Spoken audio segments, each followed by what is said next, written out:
Muito bem, senhoras e senhores, a aula de hoje é sobre algumas noções rudimentares de baixa visão. E para começar, eu vou relembrar esse slide que fala sobre as tabelas equivalentes de notação de acuidade visual. Tudo isso baseado no mínimo ângulo de resolução. Dependendo da tabela, a gente vai registrar de uma ou de outra maneira. Todas elas representam o mesmo mínimo ângulo de resolução, registrado de diferentes maneiras. Por que eu estou lembrando disso agora? Porque a notação em baixa visão é feita de uma outra forma, além dessas que a gente já apresentou aqui. Em baixa visão é utilizada a notação de Sloan, e existe uma tabela de Sloan para perto, como essa que está aqui representada, e muitas vezes ela tem uma cordinha para nos um barbante para nos indicar a distância exata de teste, porque isso influencia no tamanho do aptotipo. E talvez você já saiba, talvez não saiba ainda, mas a baixa visão pode ser entendida como a refração da refração. E a notação tradicional de baixa visão é em M. E por M, de maneira grosseira, se entende o tamanho da letra de um jornal. Na verdade, por tamanho de jornal, a gente considera 1M. E aí a gente tem variações disso, como 2Ms, 3Ms, meio M. 1M, na verdade, é equivalente a 1 minuto de arco a 1 metro, que é equivalente, por sua vez, a aproximadamente 20/50 a 40 centímetros,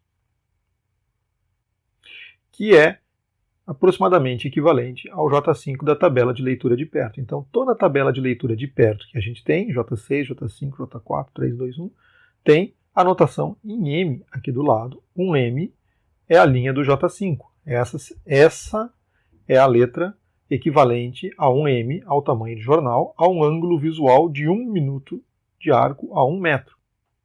Esse tamanho de letra deve ser visto a 1 metro de distância por quem tem 20/20 na tabela de Snellen.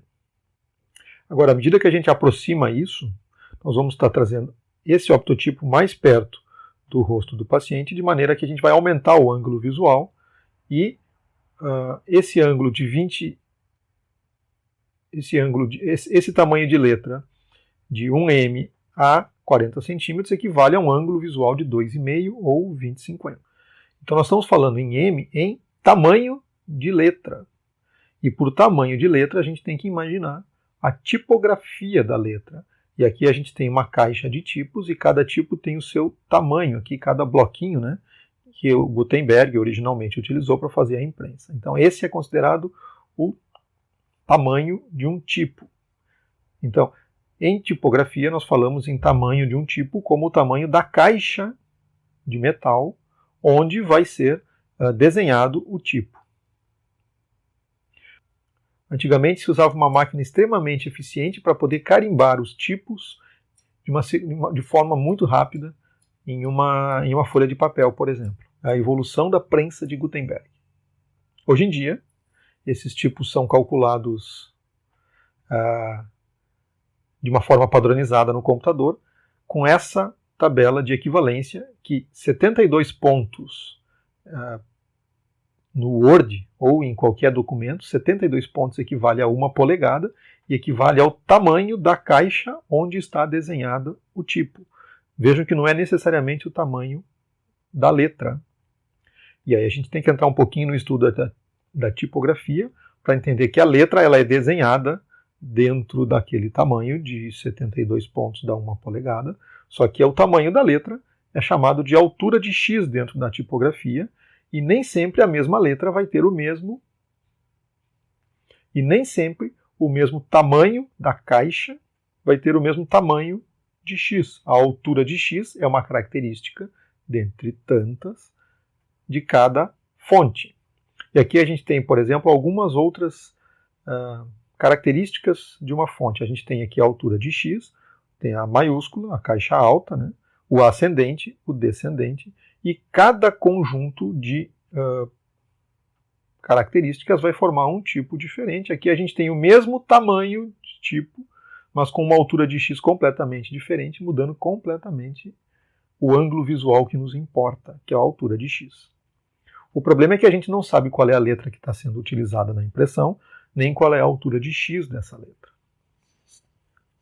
E diferentes letras vão ter diferentes alturas de x. Por exemplo, essa letra, esse tipo chamado Clearview, tem uma altura de x equivalente a 82% da altura da caixa.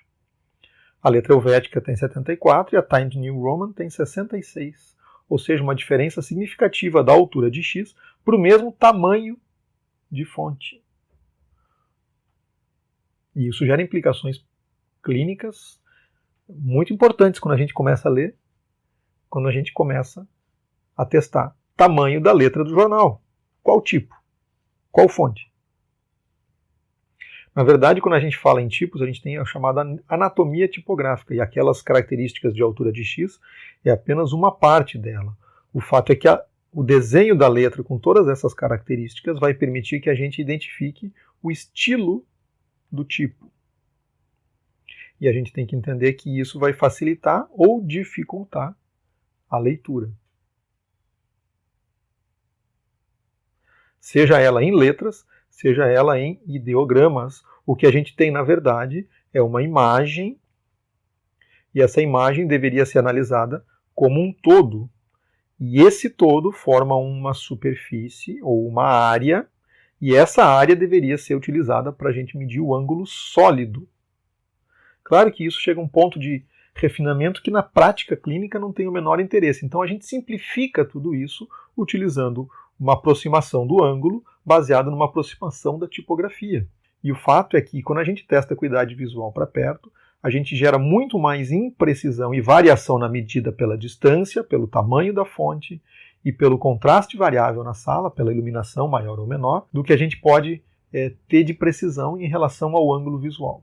Então isso é uma aproximação clínica que funciona seja com a tabela de J6 de Jäger, de J1, né, de Jäger, ou seja com a tabela de Sloan, em que a gente vai ter uma distância padronizada por um ângulo padronizado, e notem que aqui as letras maiúsculas estão todas, que as letras estão todas em maiúsculas e todas isoladas. Isso, por um lado, corrige o problema da altura de x, por outro lado, introduz uma nova artificialidade, que as palavras não são formadas por letras isoladas, e sim aglomerados de letras, e cada palavra tem o seu desenho. E muitas vezes a gente consegue entender a palavra mesmo que esteja com uma letra faltando ou uma letra trocada. Ou seja, é o formato da palavra que nos interessa e o tamanho que esse formato ocupa que nos permite identificar e cognitivamente traduzir isso como um significado ou outro, mais do que o ângulo visual. De qualquer maneira, o ângulo visual é a referência prática que a gente tem na clínica, no dia a dia, e a gente vai utilizar sempre ele para o nosso raciocínio. E baseado nesse ângulo visual, em baixa visão, a gente vai conseguir calcular uma ampliação planejada para o paciente. E a gente vai usar duas informações, basicamente: a acuidade visual do paciente e o ângulo visual desejado do objeto. E isso é uma função do tamanho e da distância do contraste, como a gente já viu. Mas, por exemplo, na prática, a gente tem um paciente que tem 20/200 e deseja uma leitura de jornal. Como é que a gente descobre qual é a ampliação planejada para esse paciente? O que tem que fazer é o seguinte: primeiro, calcular qual é o ângulo visual do paciente que enxerga 20/200, no caso seriam aproximadamente 10 minutos de arco. E a segunda etapa é transformar o 1m, que é a letra de jornal, em um tamanho equivalente a 10 minutos de arco. A gente sabe que 1m é 1 minuto de arco a 1 metro, que equivale a 2 minutos de arco mais perto do paciente, a meio metro, e à medida que eu vou aproximando esse optotipo do paciente, eu vou aumentando o ângulo visual ao ponto que eu vou conseguir 10 minutos de arco numa distância de 0,1 metros. E aí é simples, sabendo a distância necessária, eu vou calcular qual é a dioptria que vai me permitir a distância focal para a distância necessária para o paciente. No caso aqui desse exemplo, a adição sugerida, planejada, inicial para teste, é de 10 dioptrias. Então, variando o tamanho do optotipo e a distância, eu consigo chegar na nova distância que dá o ângulo visual desejado e com isso uma adição necessária para a nova distância. E é possível atingir esse tipo de ampliação de várias maneiras. E aí alguns recursos existem para isso.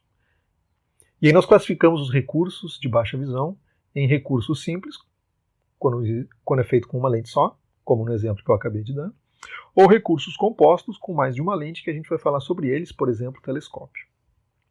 E esses recursos eles podem ser de observação, como lupas e telescópios, ou de projeção, como, por exemplo, uma filmadora ou um CCTV. E isso é uma aula mais avançada de baixa visão, não é o caso agora da gente entrar nesse tipo de raciocínio. Vamos lá. Quando a gente tem recursos de magnificação simples, o exemplo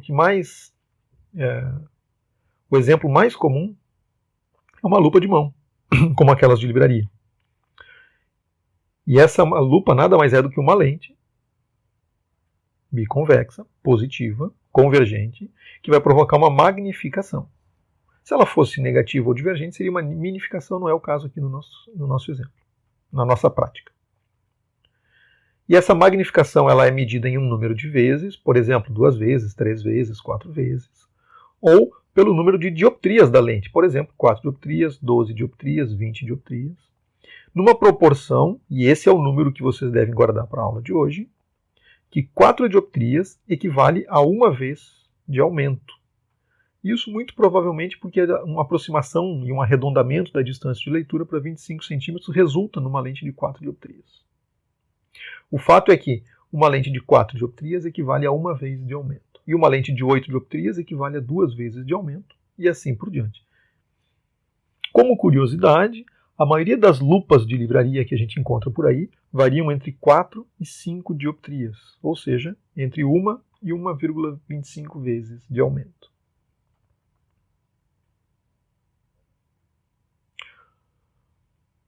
Quando a gente usa um sistema de lentes, na verdade, qualquer recurso que tenha mais de uma lente é considerado um sistema de lentes.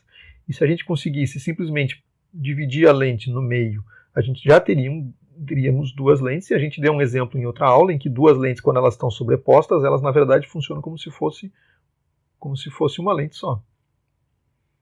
À medida que a gente aumenta a distância entre as lentes, a gente tem uma diminuição do poder efetivo da lente baseado nessa fórmula aqui. Isso aqui é interessante de conhecer, talvez não seja tão necessário decorar, mas a aplicação prática dessa variação da distância aqui é importante.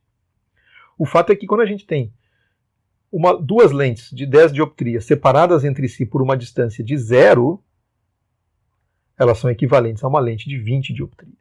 Mas à medida que eu aumento a distância entre elas, por exemplo, para 5 centímetros, eu vou ter um sistema de lentes que resulta em um poder dióptrico de 15 dioptrias.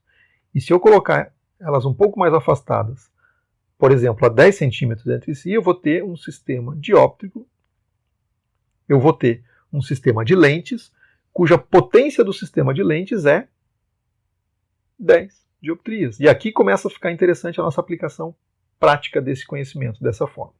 Por exemplo, um paciente que tem uma adição de 3 nos seus óculos e compra uma lupa na livraria de 4 e começa a usar. Se ele usar na distância de 0 centímetros, ou seja, uma lente encostada na outra, ele vai ter simplesmente a adição das duas, o que seria a situação ideal.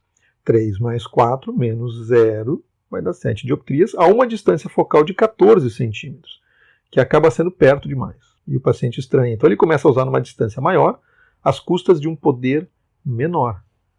Então, por exemplo, a 10 centímetros ele vai ter o sistema de lentes vai ter um poder de 3 mais 4 menos 1,2, ou seja, 5,8 dioptrias, o que resulta numa distância focal de 17 centímetros.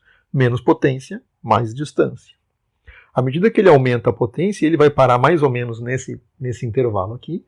Por exemplo, se ele colocar 33 centímetros, ele vai ter 3 mais 4 menos 3, ou seja, 4 dioptrias, ou seja, somente o segundo recurso, porque ele está na distância focal do primeiro. Ele simplesmente neutraliza e elimina o efeito dos óculos a uma distância focal de 25 centímetros. Ou seja, com os óculos em adição mais a lupa, na distância focal dos óculos, ele vai ter somente o efeito da lupa. Como esse efeito da lupa é maior do que o efeito dos óculos, ele acha que a lupa vale a pena, mas não é às custas da soma dos recursos, e simplesmente às custas da própria lupa. Ele poderia tirar os óculos. Claro que à medida que ele encurta um pouco mais a distância entre as duas lentes, ele consegue ter um benefício maior e o paciente vai acabar oscilando num ponto intermediário entre a potência máxima e a potência mínima.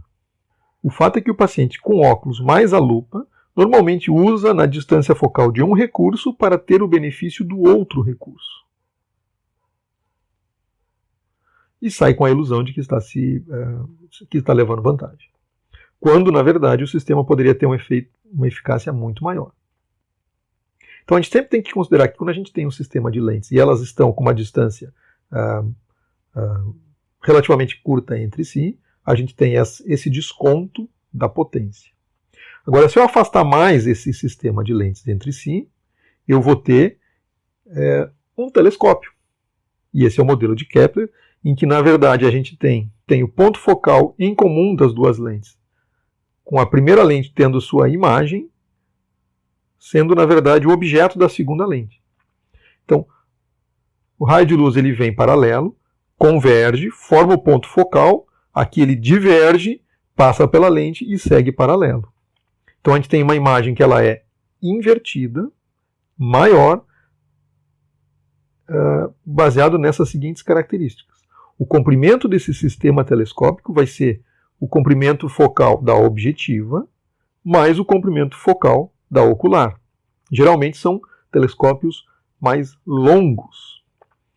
E essa é a fórmula do comprimento. E a magnificação do telescópio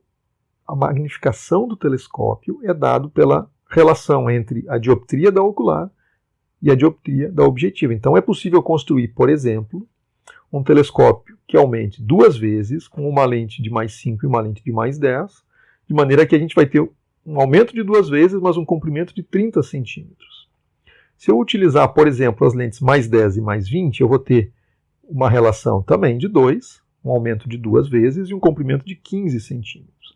E para a gente conseguir um comprimento relativamente curto, eu vou ter que usar lentes de altíssima potência, o que acaba ficando bastante difícil, porque a qualidade óptica dessas lentes é muito complicada. A segunda opção é um pouco mais prática, que é o que nos interessa na clínica, e ao invés de utilizar uma segunda lente convergente, eu vou usar uma segunda lente divergente, em que o ponto focal da primeira lente vai ser a imagem, em que o ponto focal da primeira lente, a imagem da primeira lente, vai ser o objeto virtual da segunda lente, que é divergente. Com isso a gente encurta o comprimento do sistema telescópico e a gente mantém a imagem ainda direta, ou seja, na prática é o telescópio que a gente usa para baixa visão. A fórmula é a mesma, o comprimento é dado pela distância focal da objetiva mais a distância focal da ocular. E aqui nós temos, por exemplo, uma lente de 5 e uma lente de 10, nós vamos ter 2 vezes de aumento com uma imagem direta e um comprimento de 10 centímetros, contra 30 centímetros do telescópio de Kepler. 3 vezes mais curto para a mesma eficiência visual. 3 vezes mais curto para a mesma magnificação. E se eu utilizar, por exemplo, uma lente de mais 10 e uma lente de menos 20, eu vou ter 2 vezes de aumento com um comprimento de 5 centímetros. E se eu partisse do absurdo de utilizar uma lente de mais 50 e uma lente de menos 100 dioptrias, eu teria também 2 vezes de magnificação com 1 centímetro de comprimento. Então, na prática, eu tenho um telescópio com imagem direta e muito mais curto.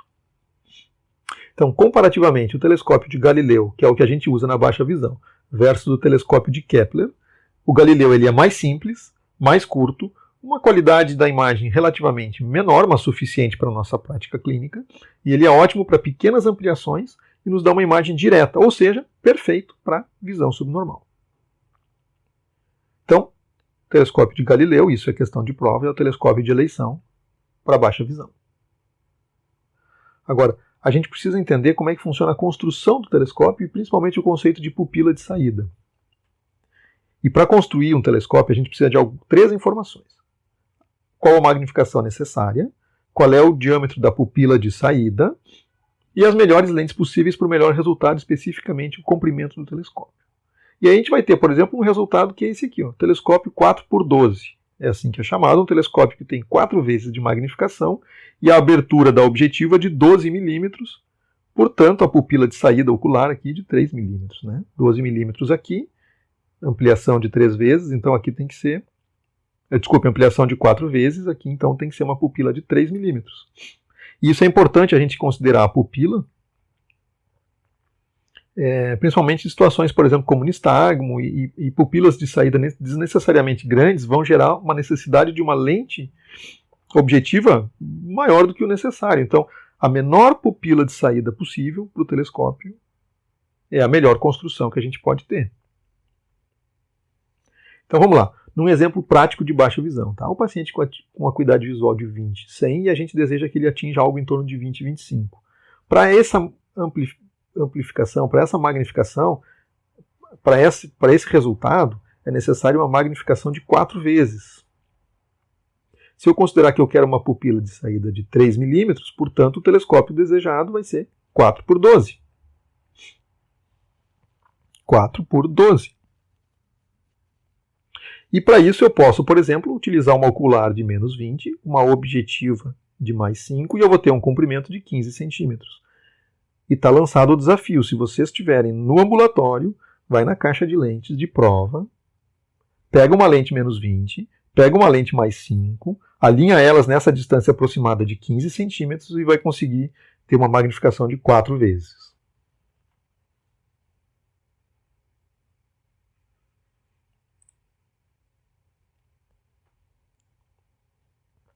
Agora, essa mesma construção é possível de outra forma, vejam só. Eu posso usar uma ocular de menos 50, uma objetiva de mais 12,5, eu vou ter um comprimento de 6 centímetros. Ou seja, essa construção do mesmo telescópio de 4 por 12 é muito mais compacta. Claro que há que se pesar qual é a possibilidade da gente ter esse comprimento com a aberração periférica da lente de 50 dioptrias. Enfim, esse conjunto de fatores é que a gente usa na hora da escolha, vamos dizer assim, da escolha do melhor telescópio. E com isso a gente encerra os fundamentos de visão subnormal dentro da refração. Primeiro, em relação a ângulo visual e medida da acuidade visual para perto, totalmente relativa, baseado na distância e no tamanho do tipo, as variações desconhecidas da tipografia e os conjuntos de lentes, vamos dizer, e os sistemas de magnificação com lentes simples e lentes compostas, e a distância entre as lentes, e os sistemas telescópicos de Kepler e de Galileu, que é o que se usa em baixa visão. E por hoje é isso. Muito obrigado. Tchau, tchau.